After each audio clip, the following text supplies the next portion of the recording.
Man, I haven't been back to that bridge since the day of. It's a lot of like pressure going back to that bridge that I don't even know on how I'm gonna react. Next one here is Trey Tipton, wide receiver from Apollo Ridge High School. You know, the thing that's special about him, not only does he have great speed and all that, but looks like a very great route runner, a guy that just lights up every room that he walks in. Freshman year, yeah, I came with a lot of baggage, man. I had a lot of things sitting on my chest, sitting on my back. At the time, I was starting and playing and being very involved into the system, so I was very happy with where I was at. And then the third game of the season, I ended up spraining my PCL, my LCL, and now the one thing that I used to look forward to, that used to keep me sane, is now out of my hands and gone. Then that's when I start to look at myself and say I'm worthless. I was so deep in my own depression, there was no coming out. Man, I ended up doing some things to myself and the people around me that I would never ever wish upon anybody. I felt so alone because nobody understood me, and I didn't expect anybody to understand me.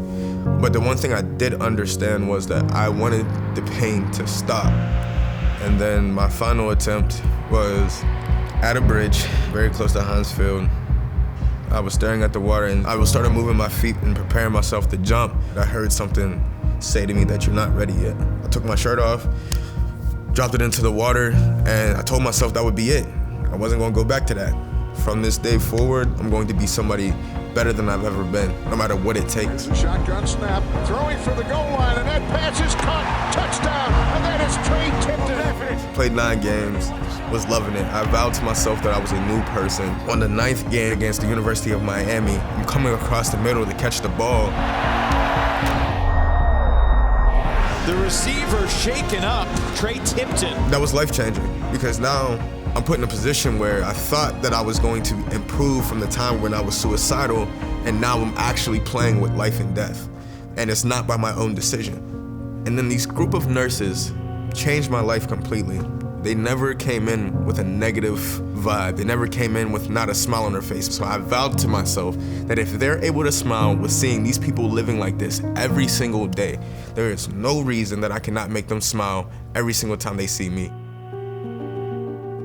I could feel my thoughts kind of transitioning over to, I don't want to be alive. And I started to remember the things that those nurses were saying to me in the hospital back in 2016. When I was like, you know what? I'm going to be the strongest, the most positive person I've ever been in my life. And he sat, he prayed, his faith got stronger, and he wanted to make sure that other athletes had that same help. He understands his gift, and his gift is always showing love to people. And ironically, that's the name of his organization because that really does embody him. I created an organization. It's called LOVE, standing for Living Out Victoriously Every Day. So the goal of the organization was to bring student athletes together to be able to talk about their differences that they've gone through. The important part of it is that you have to find any kind of victory in your life. Even if it's a small victory, it's a victory. When he decided to come back and play the 2020 season, I said, listen, if you come back, you're gonna stay healthy, you're not getting hurt, you're gonna finish the year. He made it through the entire 2020 season. We hope to get that through 21 as well. Without the University of Pittsburgh, without the people inside of Pittsburgh, there is no Trey Tipton. So I'm very thankful and dedicated and honestly grateful for everything that's been given to me while I've been here. The reason why I'm able to be successful and able to even be here in this moment as we speak is the fact that the city of Pittsburgh has given me the opportunity, and God has also blessed me with the opportunity.